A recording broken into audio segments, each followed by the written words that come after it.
More now tonight on that landmark ruling you heard about today. The U.S. Supreme Court's conservative majority striking down affirmative action policies at both Harvard and the University of North Carolina. The 6-3 ruling effectively ending race as a consideration in college admissions nationwide. Chief Justice John Roberts writing in the opinion that the two schools' policies violate the 14th Amendment. Here's ABC's M. Nguyen with the latest developments.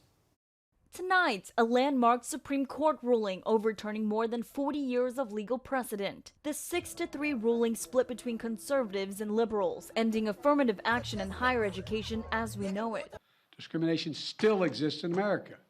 Today's decision does not change that. President Joe Biden blasting the decision, instructing his education department to quickly help colleges and universities find new ways to build diverse student bodies without using race as a factor. We cannot let this decision be the last word.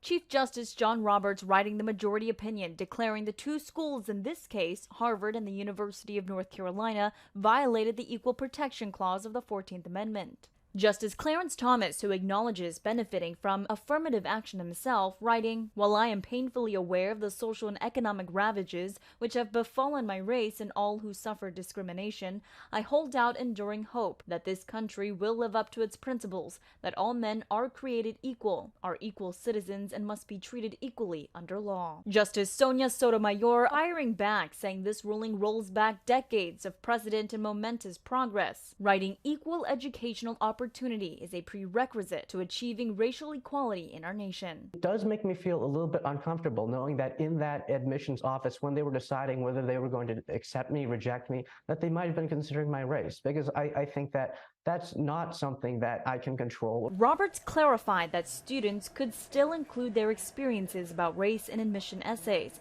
but that schools wouldn't be able to use those essays to circumvent the ruling. My identity has to be my race, the struggles that I've gone through, the trauma I've gone through as an African-American woman in the United States. I would have to write about those traumas and those very hard experiences for admissions officers to accept the overwhelming truth that we all know, which is that it is hard to be a Black person in America, and I don't think that's fair. UNC and Harvard both issuing statements saying they will comply with the court's decision. In Washington, M. Nguyen, ABC News.